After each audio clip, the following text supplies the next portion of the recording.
ברוך אתה אדוני אלוהינו מלך העולם שהכל נהיה בדברו. Okay. Yeah, we made it 2 minutes late. Now we got to figure out what we're going to sing.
That was Reb Shalom's favorite nigun. Like, we practically started every class with that. If not, he would say, sing Minkomcha. So that's why I like to start the class with that. Whenever I don't know what to play, I just play Shalom's favorite nigun. But then he would always get upset at me that I'm playing too fast. He'd go, slow it down. So I'd slow down. He'd say, slow it down even more. Then I'd like really exaggerate. Slow it really slow. He's like, that's good. I don't know if it was just because he was getting older or overcompensating for me playing too fast. I don't know. Anyhow, okay, so we're going to be learning tonight, Bezrat Hashem, from lesson 77 in part 2 of the Likutey Moharan. And we started the first paragraph last week. So this is Oz, Ayin, Zion. And it starts off with, know that everybody suffers, even the great tzadikim. And then Rabbi Nachman is going to, well, I'm sure he understood what he was saying, but we're going to attempt to understand why everybody suffers and why tzadikim suffer more than everyone else. Da shekol echad miYisrael, afilu tzadik gadol, tzarich sheyeh lo eze tsar b'chol yom. Know that every one of the Jewish people, and even a great tzaddik, they have to have a certain amount of suffering every day. V'gam mi sheda'ato yoter gdola, tzaro gadol yoter. And you should know that the more a person acknowledges Hashem's existence in the world, the more suffering they're going to have. Bibchinat, and his text proof for this is Yosif Da'at, Yosif Machov, from Kohelet.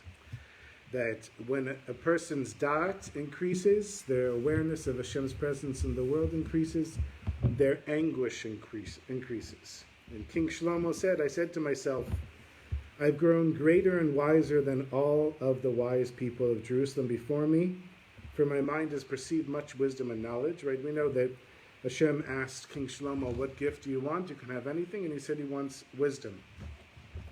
So he was able, even though you can never reach the ultimate level of wisdom, which would mean to understand why everything happens in the world the way that it does. That's the ultimate level, and that only Hashem can have. He reached much higher levels of wisdom than other people could have. And that's really, we can understand that because some people have a gift. You could learn to draw or paint. And then there's the person who has a gift for drawing and painting, and they just never reach their level, no matter how much you practice, because they could practice even more. So Shlomo starts off with whatever, King Shlomo, and then Hashem gives him the gift of more knowledge, and he goes deeper and deeper and further and further. So he says, here, I perceive so much, and I came to know this, that this too is a vexation of the spirit, for with much wisdom comes much anger, and he who increases da'at increases anguish, which is what we're going to talk about in this lesson. The axiomatic of spiritual reality is that for every concept of holiness, there's a corresponding concept of impurity, as God made one to contrast the other. Right? We know that everything has its opposite in the world. This is not surprising that elsewhere, Rabbi Nachman provides an almost antithetical explanation of this teaching, that increasing one's da'at increases one's anguish. The Rebbe explains that in every generation, new diseases come into existence. Isn't this amazing? This is Rabbi Nachman saying. And this is a result of the increase in knowledge. Each new discovery, based on philosophical and atheistic knowledge, results in some new pain. These are the new diseases that have come into existence. May God protect us. So in that, here we're experiencing corona, which is literally a new illness in the world, a new disease in the world. But I think here he's talking about, for example, social media. So anybody who grew up without a computer or the internet, they had a different childhood than the kids that grow up with it. I know I grew up without it. And when I was bored, I would go out and play, like actually physically play in the forest with my friends. There wasn't really so much forest where we lived, but there was an abandoned huge plot. We called it the swamp, because in Miami, it rains and everything turns to mud. And we would go, and there were animals, and there was, garbage, and that's where we would play for hours and hours and hours. And that was the level of knowledge, in a sense, that I had. And now I look at some of my kids, and they have computers and the internet, and that's where their brain is.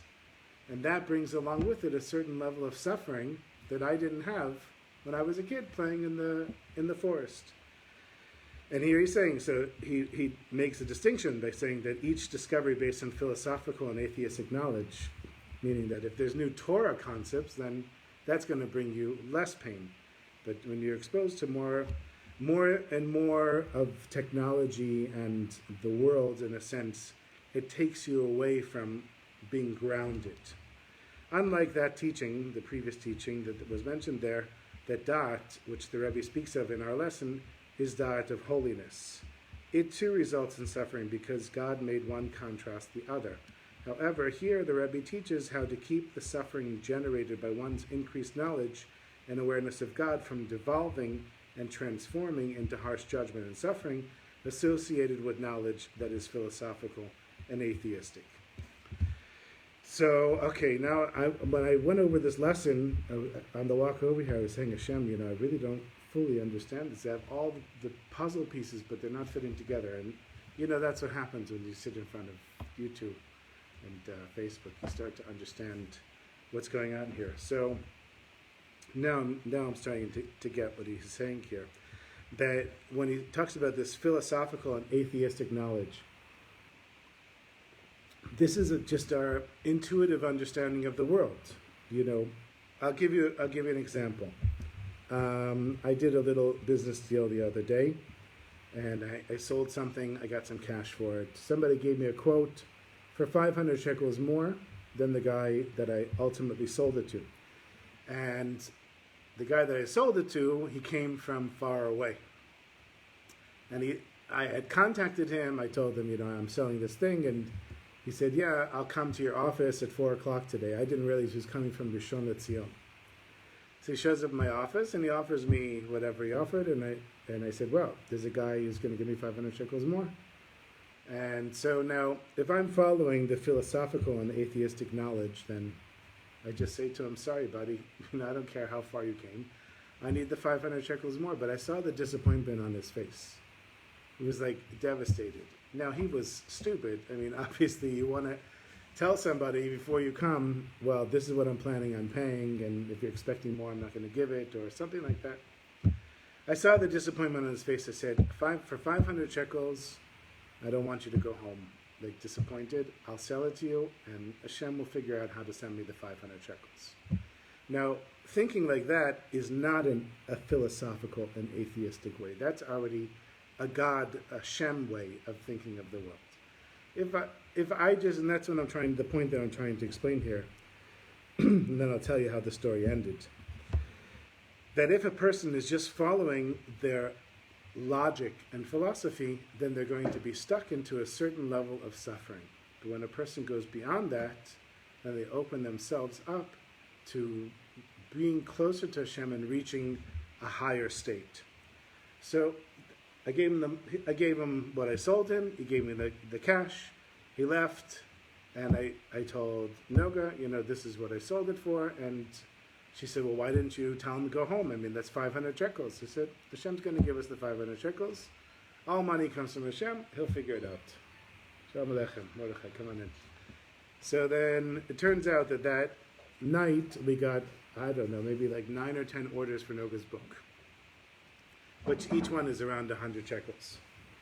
And the book costs us about 17 shekels to print. So it's made like well more than the 500 shekels. Literally overnight, like I went to sleep, and all the orders came at 11, 12, 1, some came at 6. Just before I got up, I had my alarm on my phone, so I went to turn off the alarm. I see all these orders. So that's already going beyond the normal way of looking at the world. Now, I didn't know that was going to happen. I just said, Hashem, you're running the world. You'll figure out where the 500 shekels is going to come from. Okay, Mordechai, we're still on the first sentence, so we didn't get so far. We're the last lesson that we learned last week, that Rabbi Nachman says everybody's going to suffer, and the more knowledge you have, the more da'at you have, the more awareness of Hashem's presence in the world, the more you're going to suffer.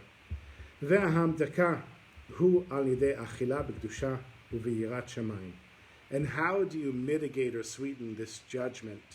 It comes about by seeing Hashem's presence more revealed in the world, by eating through holiness and awe of Hashem, which is what I basically explained.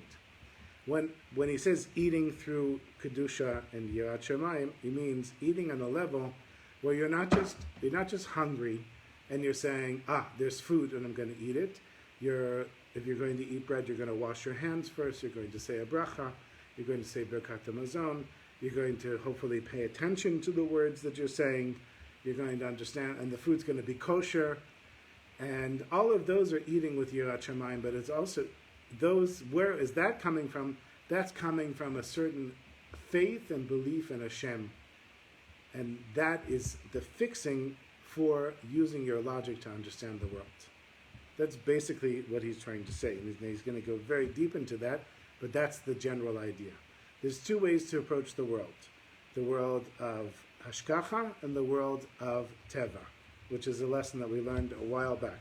Rabbi Nachman said, you get a choice. Hashem is either going to be in your life through nature, because Hashem is nature as well, or Hashem's going to be in your life through Hashkacha, through divine intervention. Because either way, it's divine intervention, but it's how it comes to you. So a person who thinks, I have to do everything myself. Hashem's a very nice concept. I love Hashem. I put the bumper stickers all over my car, Einon Milvado, and Hashem U Gadol, and whatever people put on their cars. But, when it comes to actually doing stuff, I got to make sure that I do it myself. Now, there is a degree of that, because we learned from Danziger is the Rebbe's last name. but what was his Rebbe name? I forgot already. It could have been the Apter Rav. I'm not sure. I have to look it up. Anyhow, somebody came to him and he said, Rebbe, how do you learn something positive out of atheist Jews? Because, of course, in the time of Rabbi Nachman, this is when people were... people weren't even talking about being atheists before Spinoza and before this the Enlightenment in Europe, where basically people said, oh, God, we don't need God. We can live without God. And there was this whole revolution in seeing the world. And so they said, how do you judge the atheist positively? So he said, that's pretty easy. An atheist, when he sees a problem, he doesn't think that God's going to fix it. He goes and fixes it himself. He said, we have to do the same thing. So yes, of course, you have to take care of your problems, but it's where are you putting your trust? And that's the eating in holiness and with awe of heaven. And that's what fixes the suffering that comes, that we suffer every day, but the suffering that comes through da'at. Hainu sha'al yedei achila b'kedusha, al yedei zeh na'aseh hamtaka. Through eating in a holy way, which has all of the implications that I said before, meaning that you acknowledge Hashem's awareness and you're connecting yourself to it, that mitigates the judgment, mitigates the suffering. That your suffering will not increase more, God forbid. וגם שלא יהיה משתלשל מן הצער חס ושלום השתלשלות אל הסטרה החרה. And also it shouldn't be that there be a chain reaction and that one thing connect to another, God forbid, and then this simple suffering that you had now turns into a suffering that's coming from the evil energy that's in the world. Shahid din kasher, which is a difficult judgment, chas v'shalom, God forbid. Now we learned about this idea of fallen fears, which we talked about before. What does he call it? Yirot nifulot, I'm pretty sure. And the idea of fallen fears is that a fear of anything besides the fear of Hashem. So if a person is worried that the government is going to come after them for whatever reason, that's a fallen fear. If you're fearful of a dog that's running after you, that's fallen fear. There's a famous story of Rabbi, I'm forgetting all the rabbis' names. It's like right on top of my head.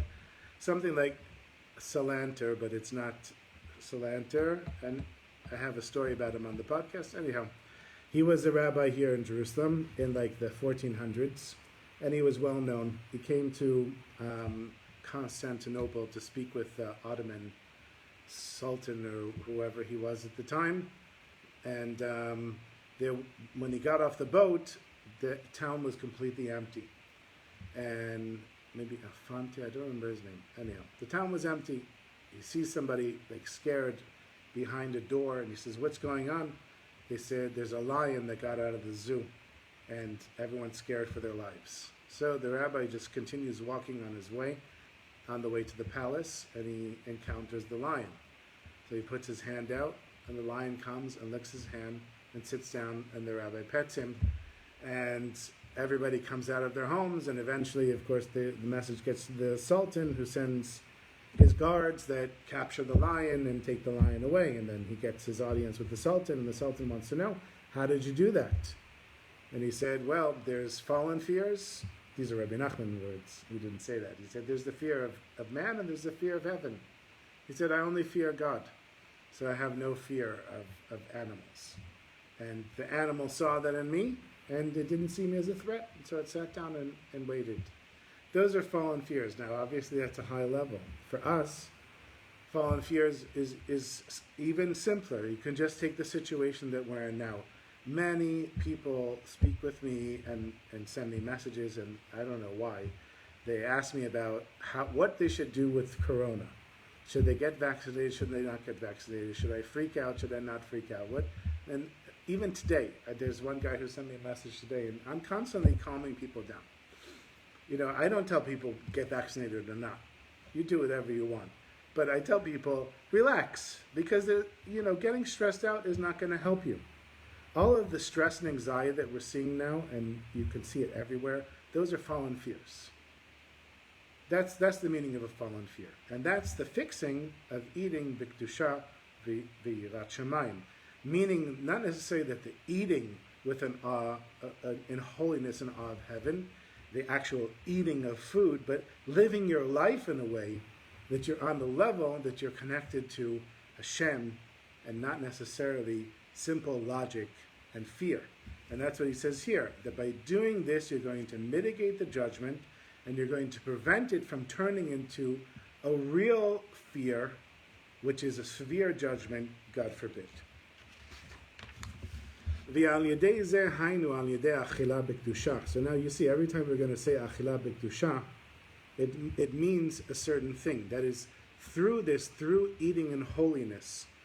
And if we translate it, we mean being connected to Hashem and being on kind of a higher consciousness than just simply in this world. Through this, there's a mitigation or a sweetening, as mentioned above. And through this, the mouth reaches the status of a human, as opposed to an animal. Meaning that if we're on the level that we're connected to Hashem, we're in this world, but we know that Hashem is running the world, so then we merit to be a human. But if not, then we're like an animal. So now he brings Rabbi Nachman's text proofs. Who gives a mouth to human beings, which was the answer that Hashem gave to Moshe Rabbeinu. When Moshe Rabbeinu said, but I'm a stutterer and I can't speak, how am I supposed to be the spokesperson for the Jewish people? And Hashem says to him, what are you complaining about? Who put the mouth in your face? I did, Hashem. Hainu she'aseh umasim hapeh b'bchinat komat adam. That is, I put the mouth in a human being, and the mouth is what makes a human being. Right? Because we know that we have domem, which is inanimate, the 4 levels of creation.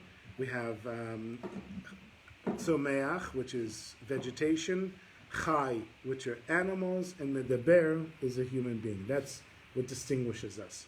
Even though they're animals that can communicate with one another, they don't speak in a language like we do.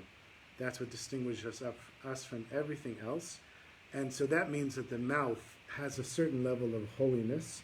And if a person is using their mouth and they're eating in a way of fear of heaven, then they merit to be on the level of a human being. But if not, then they're just an animal. The classic example is that if a person keeps kosher and they're hungry and non-kosher food is put in their face, they won't eat it. Because they know that they're supposed to only eat kosher. Now, if you're in the war in Lebanon and the army and the government weren't organized enough to get you food, you can eat non-kosher food. But if you have an option of eating kosher food, then you don't do that. If a person's thirsty and it's Yom Kippur, they don't drink. An animal is thirsty and it's Yom Kippur, the animal will drink. And that's the difference between us and animals, and that's the level that we want to reach, and that's the level of eating b'kedusha, and with yirat shamayim, with holiness and with awe of heaven.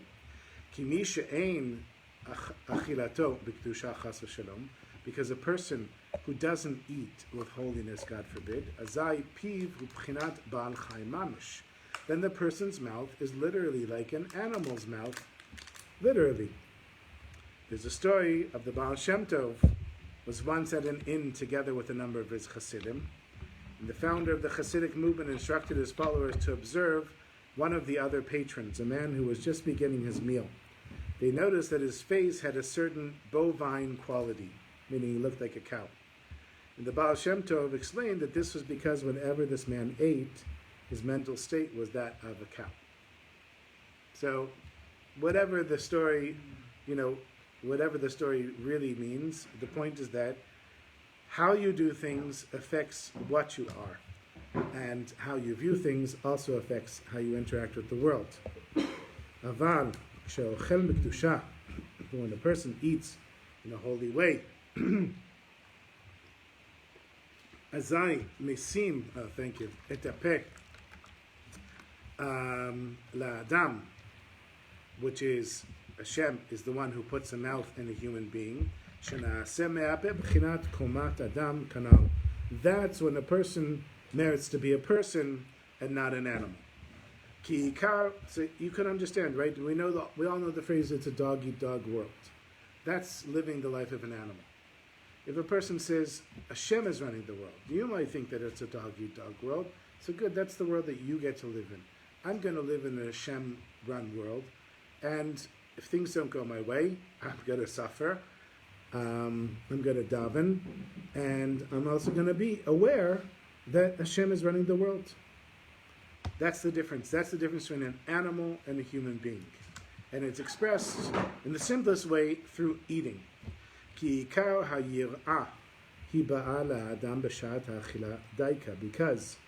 the main aspect of the awe of heaven comes about when a person is eating specifically. Goshmi halom. This is a quote from the book of Ruth. Come halom over here.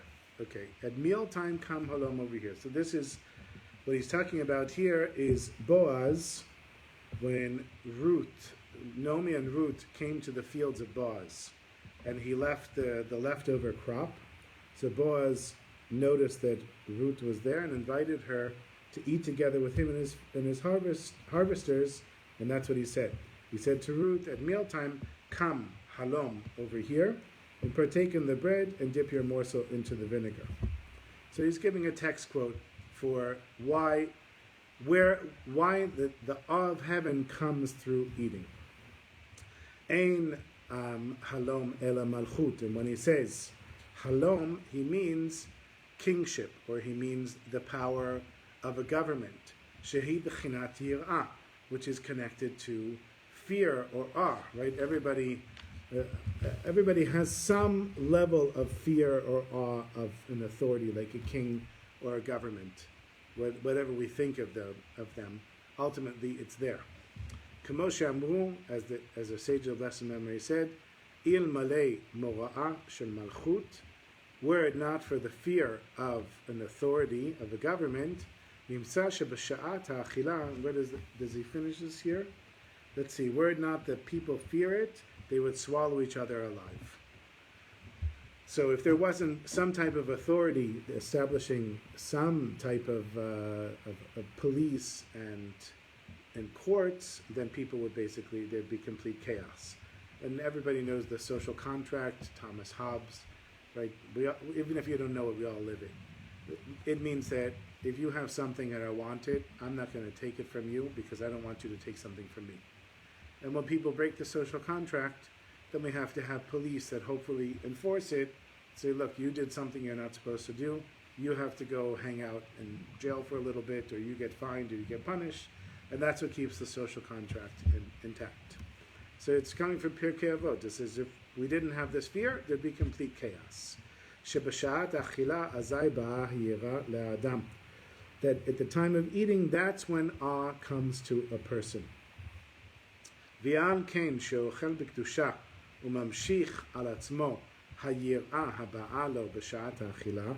And so when a person eats with holiness and draws down to themselves the awe that comes at the time of eating, dahainu she'ochel im yirat shamayim b'kedusha v'ta'ara k'ra'oi, that is, that a person eats with the awe of heaven and holiness and purity as it should be, which we mentioned before, was first of all eating kosher food, washing before, saying the brachot, and acknowledging that all of this is coming from Hashem. We know that bread symbolizes the full effort of having to provide for ourselves, as it were. That, whatever effort has to go into creating bread, it's a big deal. Now we have bread machines, or you just go to a bakery. But if you didn't have that, to go out into a field, to find the wheat, I don't think any of us would even know what to do with the wheat, how to separate the chaff from what is called the seed, and grind it up, and then turn it into flour, and then somehow bake it in a fire. These are skills that we don't have anymore. But if we did, we would appreciate much more the effort that it takes to make bread. We'd also probably appreciate eating animals much more. You go to the supermarket and buy a piece of steak, you don't think about the cow that's the size of this table that was turned upside down and somebody shechted it and cut it up into pieces and cleaned it up. And If you did that yourself, you'd have a much greater appreciation for the steak that you're eating. And we lost that sensitivity because of convenience. And then we also lose a certain connection to Hashem, of this yirah, of this awe of heaven that Rabbi Nachman is talking about, because in his day, you couldn't go to the supermarket and buy a piece of meat. You probably couldn't even go to a restaurant. Maybe people had restaurants, but you shechted a cow, and there was no refrigeration unless it was winter, and you had a day. So, you had to sell it, and everybody had to eat it, and that was it. And there's a certain level of yirat shamayim, b'kedusha v'tera, that comes along with being connected to your food and understanding what you're eating and where it's coming from. And we have the convenience, we can do all kinds of things that we don't grow the carrots that we eat. We go to the shuk, go to the supermarket, and you can even buy processed food. Just get stuff that's been in a package for a year. You look at the date, well, you've got another year, so that's good enough. Okay, I can eat it. And all of this, now, imagine you were making the effort to make those things. You were rolling out the flour to make the tortilla or the chapati or whatever it was, and you're lighting the fire, and you're going to draw the water from the well. You're now on a level of eating with real awe of heaven and understanding where it's coming from. Azai hu machnis et b'chinat hamalchut. So when a person eats with this level of awareness and connection to Hashem, they bring malchut, meaning kingship, into their eating. She b'chinat yirah kanal. And kingship is connected to fear, as mentioned above, because we fear this human ultimate authority. L'toch chapeh. So then you're taking that and putting it into your mouth. Azai ne'asem me'apeh b'chinat komat adam. And that's when, through the mouth, it turns you into a human being.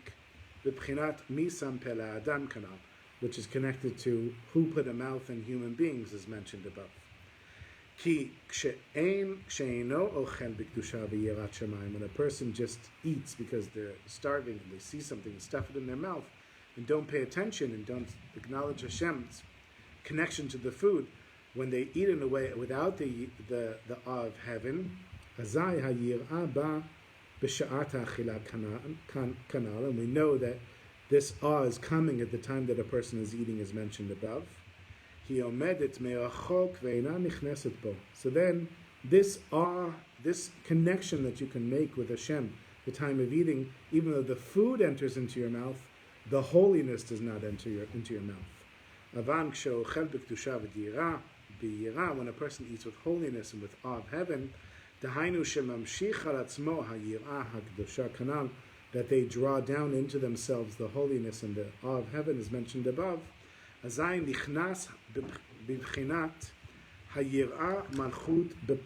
the person brings a fear and kingship and this level of divine power into their mouth.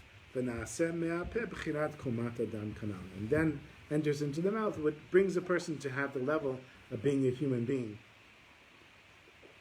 as mentioned above, as opposed to being just an animal. Because in a sense, we are all animals.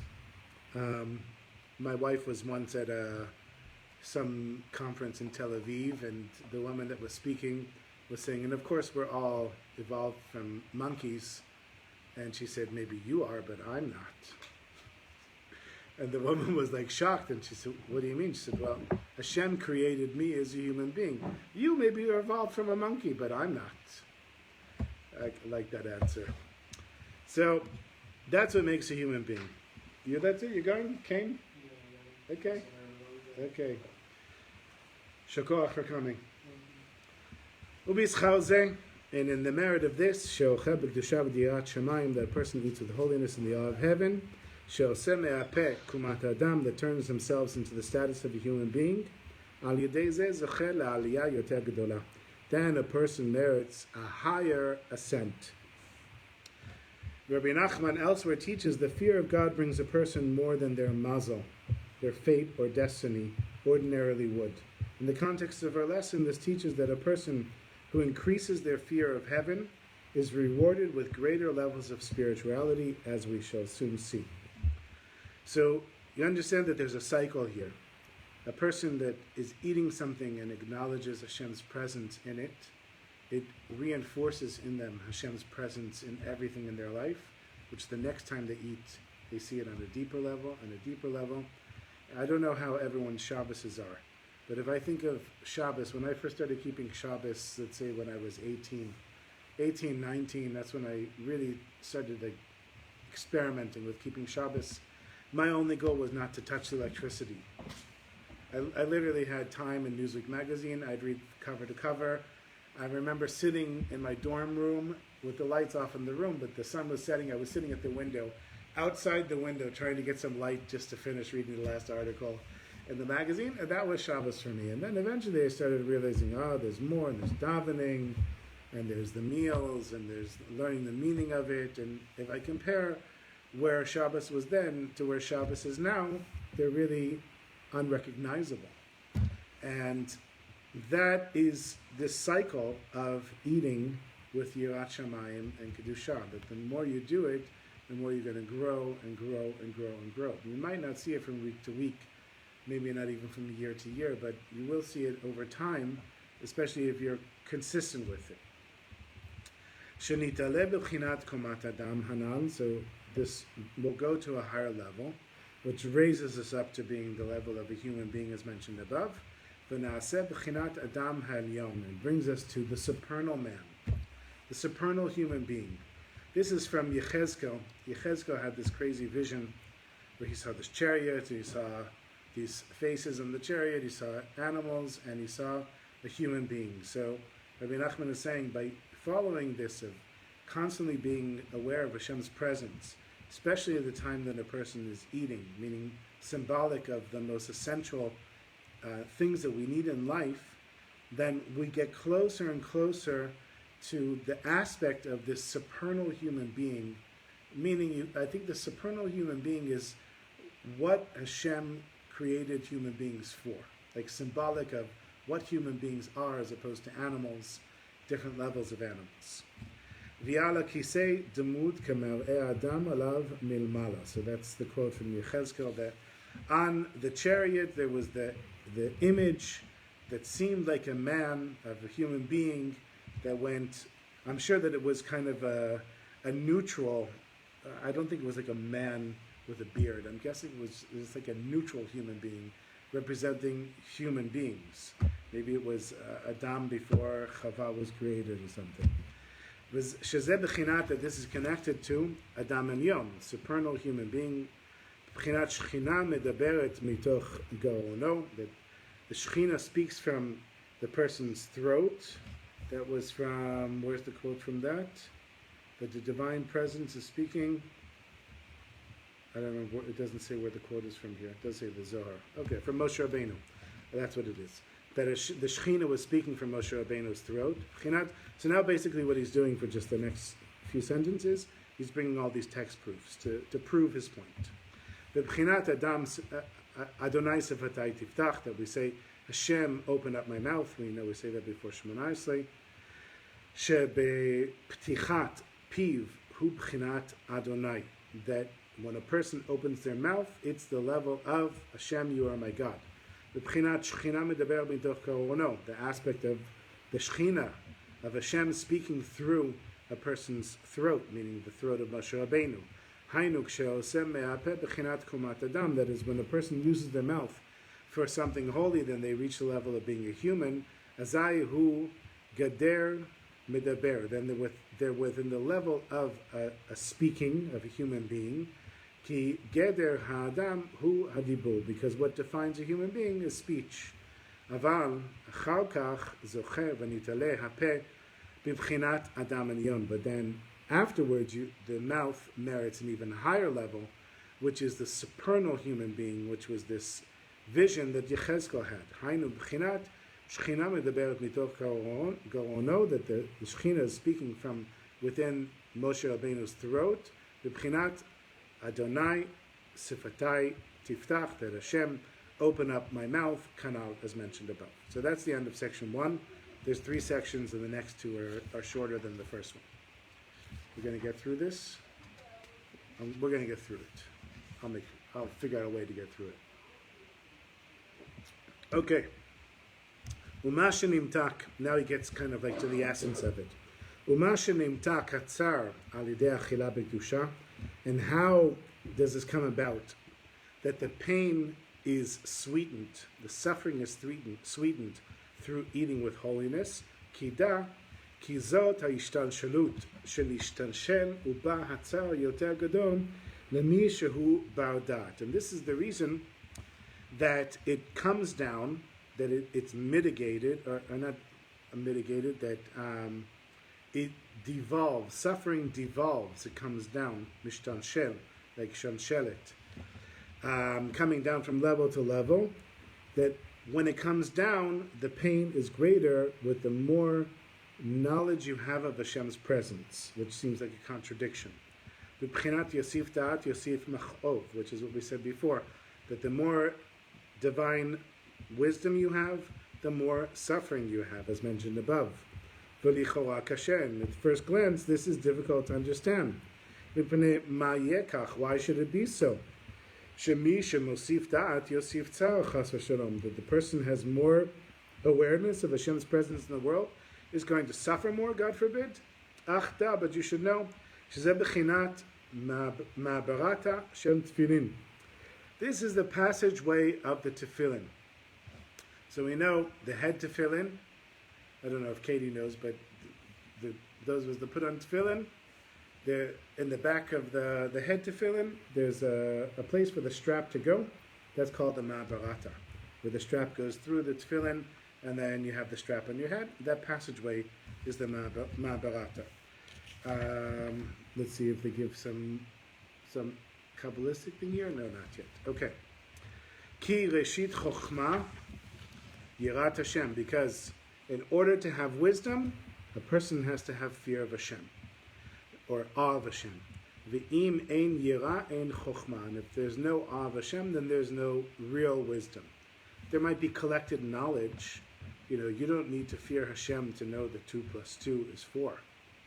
But if you want to know why 2 + 2 is 4, then you probably, that's like wisdom, understanding, well, what does that mean? We know it in a physical sense, we know it in a representational sense, but do we understand really what it is? Reb Shlomo would say 1 + 1 = 1. That was like one of his little tricks, meaning that when you and I care for one another, then we are like one, and that's the one in Shema Yisrael, that is Hashem's presence in the world. 1 + 1 = 1. You and me caring for one another equals Hashem, that's the one, that's everything in the world. So you want to reach something like that, you have to have chokhmah. And to give over a Dvar Torah like that, you can't just say it from a logical point of view. Because no matter how many times you tell me that 1 + 1 = 1, I'll say you're wrong. But you have that, you can say 1 + 1 = 1. So that's an example. So anybody who merits to have some type of wisdom or divine understanding of Hashem's presence in the world, over alav yira gamkein, that passes over this person a certain level of awe of Hashem, because there's no way for this to happen otherwise. In the context of our lesson, Rabbi Nachman brings this to show that whoever has acquired wisdom has first had to have a measure of fear pass over them. It follows that the greater one's wisdom and da'at, the greater the measure of their God-fearingness. The Rebbe will next show that this is the reason for the greater suffering. This is the aspect of the passageway in the Tifilin. Because what does Tifilin represent, and what does it help us to do? A consciousness, a God consciousness. When we have Tifilin on, it brings an awareness of Hashem's presence. Which is why if you're wearing tefillin and you want to talk about business stuff, you're supposed to take the tefillin, stick it on the side. Which is a funny thing to see. I've seen it in shul. Or if you're speaking with somebody, they'll say you take off your tefillin and then we'll talk about it. Because tefillin is mochin. The strap is connected to awe. ki retzu'ah bisha hi yira nefula. Because, I'm just going to summarize this here. The strap is representing punishment, meaning that if a person were to be punished, they were going to be hit with a strap. But this is a strap that has two aspects. It's a strap that is used for punishment, or it's a strap that can be used for holiness. And the way we use the strap for holiness is in the Tifilin. And the way the strap is used for punishment is when a person gets hit by something.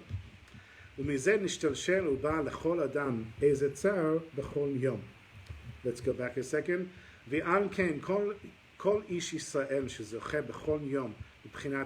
So any Jew that merits to have some aspect of being aware of Hashem's presence in the world, and this is connected to Tifilin, over alav yirah gamken, then comes along with it is fear and awe. This is the aspect of the strap that's going through the head Tifilin. And this is why some type of suffering comes to every person each day. And whoever their understanding of Hashem's presence is greater, their suffering is greater,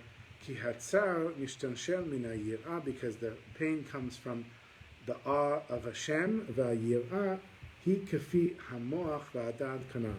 and the awe comes about through a person's mind and their awareness of Hashem's presence. So now, before I didn't fully get this, but now I'm starting to get it. What he's saying is that you have some people that are emotionally sensitive and others that aren't. Some that can really feel another person's pain. And some people who are not. And this is something that you can develop more and more. So you could say that the person that's feeling somebody else's pain and feeling their own pain is also feeling a greater joy at the same time. They have a fuller spectrum of emotion. This is a fuller spectrum of Hashem's awareness in the world. And along with that comes a certain type of suffering. Everyone's going to suffer, but here the suffering, in a sense, is I understand where this is coming from, or I'm trying to get closer to Hashem. There's the more aware of Hashem's presence you are, it's not really suffering, it's a sense of suffering. So let's take somebody who says, I don't believe in God at all. They suffer.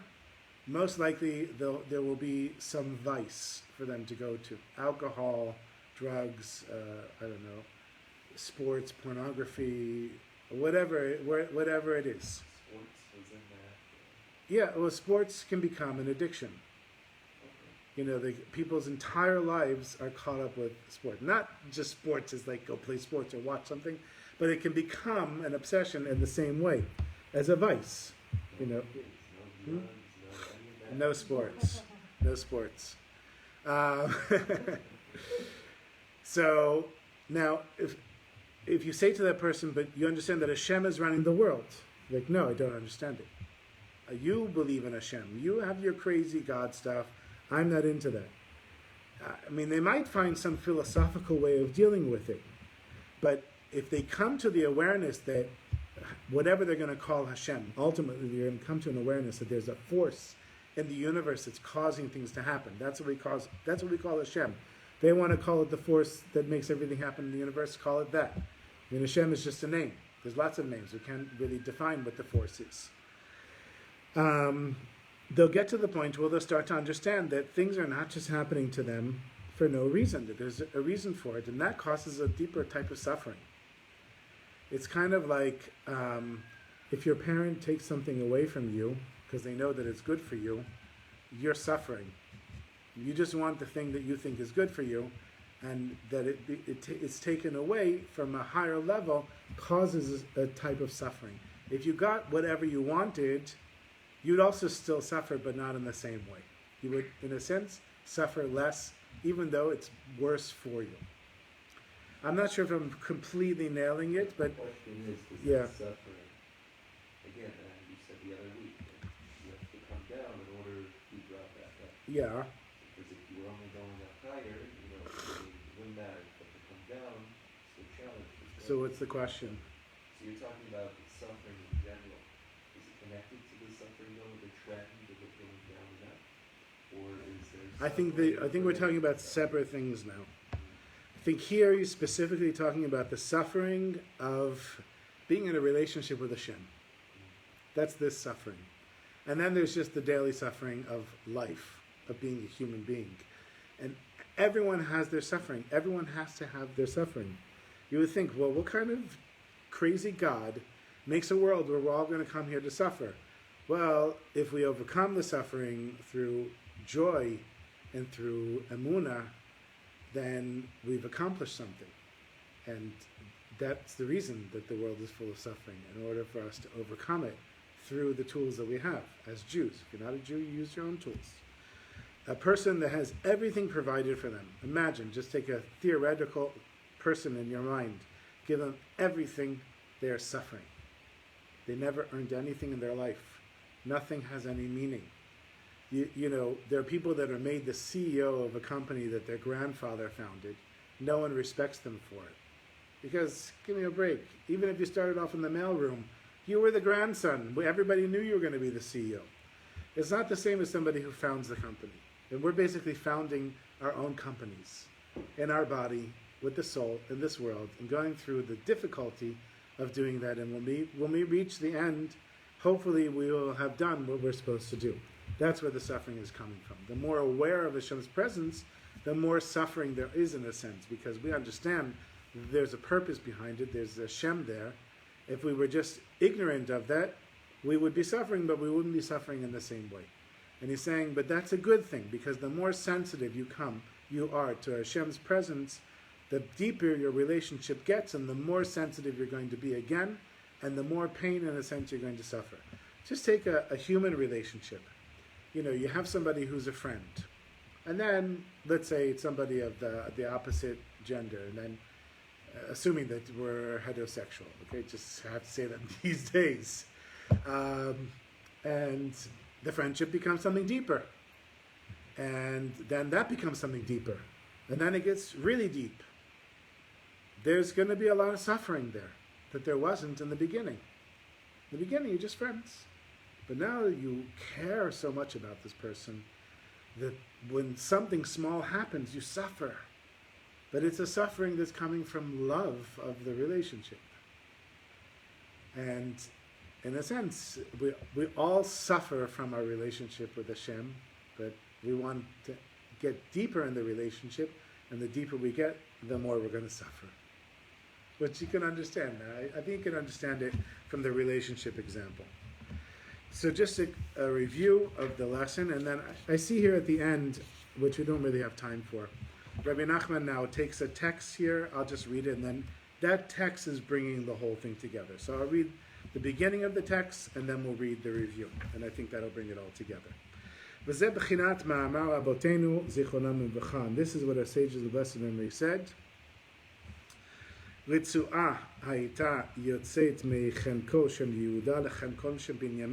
a strip of land that went out from the tribe of Yehuda to the tribe of Binyamin. And on this, the same tzadik anguished over it every day. And he hoped to swallow it up. What is this? Ushpiz Khan, the Shechina. And he became a host for the Shechina. So what is this?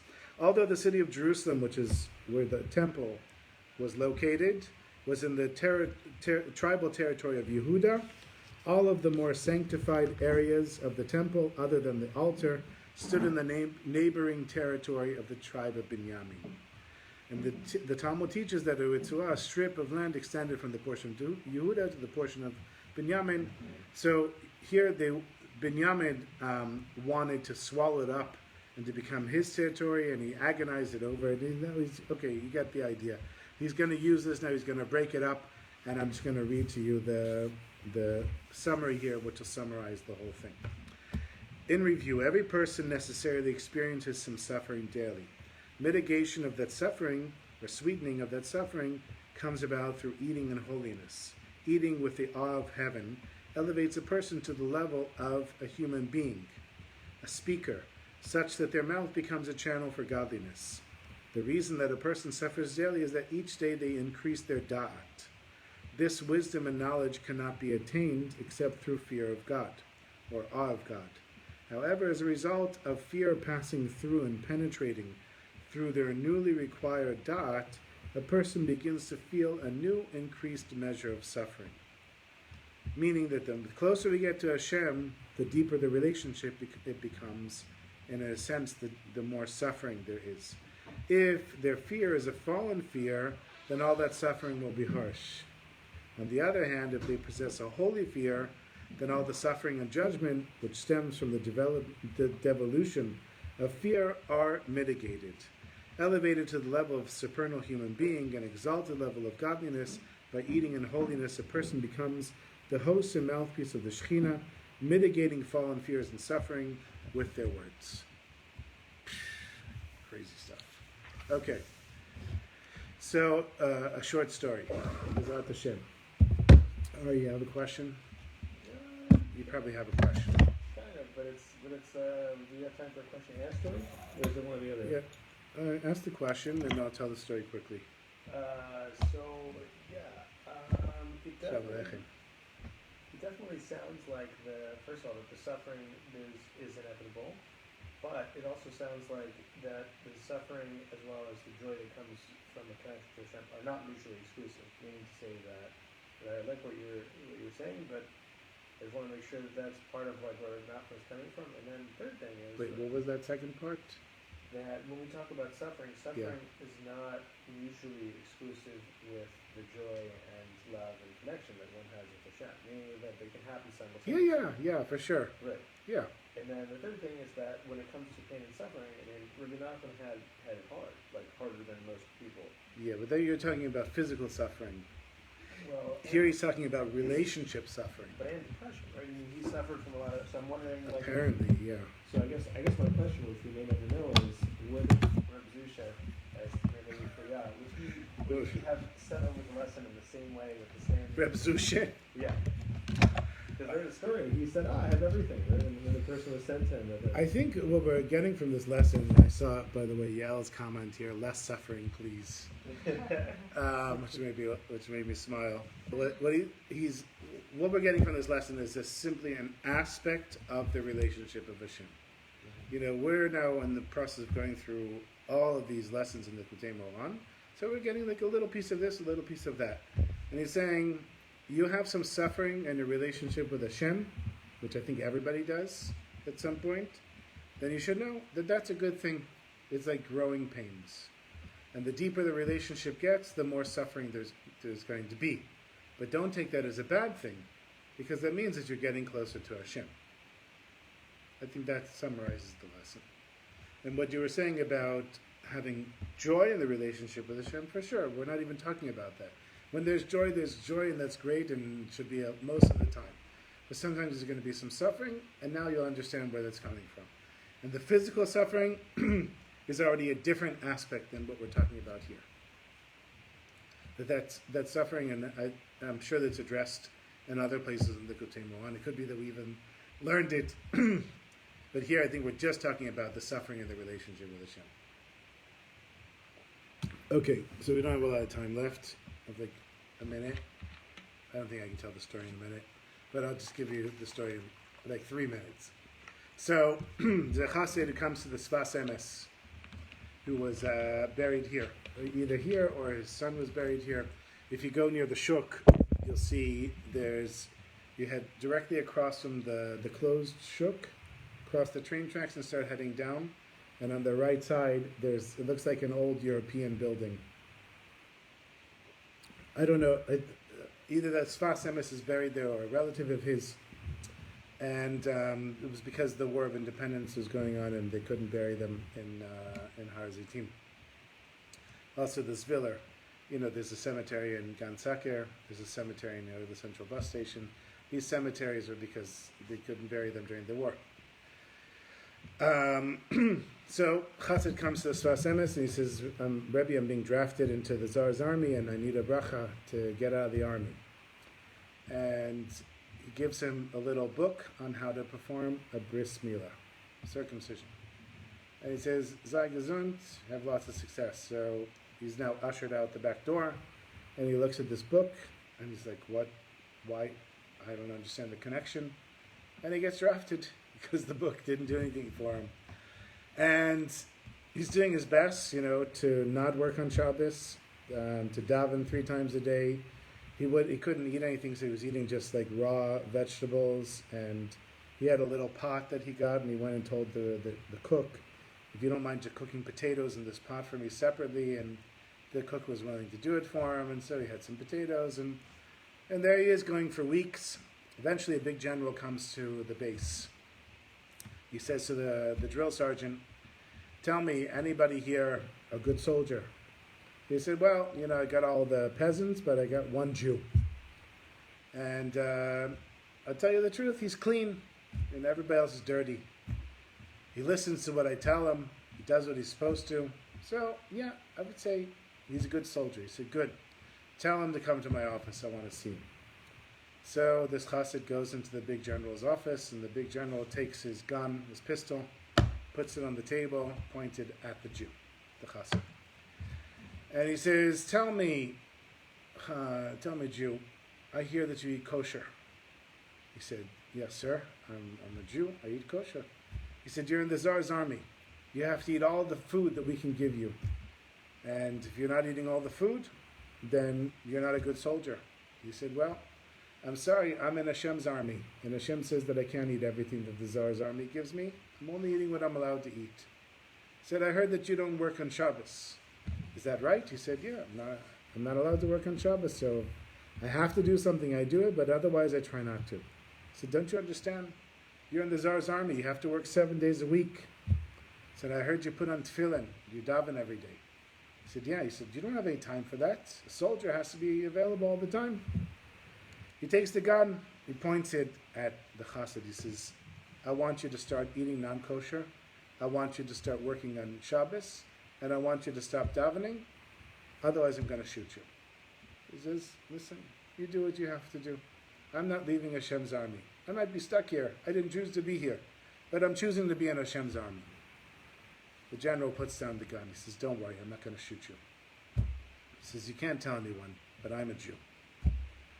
He says, my wife gave birth recently, and we need somebody who can do a circumcision. So if you can do the circumcision, I'll take you with me off the base, I'll give you civilian clothes, and you're on your way. He says, actually, I do know how to do a circumcision. I've got the booklet. And he's taken off the base, and he understood where the bracha of the Sfas Emes came from. That the Rebbe had such vision that he could see that this is what they both needed. The general needed somebody he could trust, and the chassid needed a way out. Bezrat Hashem should merit to have faith in Hashem and the tzadikim.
With us, Bezrat Hashem. Do it again next week. Forum's getting closer, so we've got to get ready.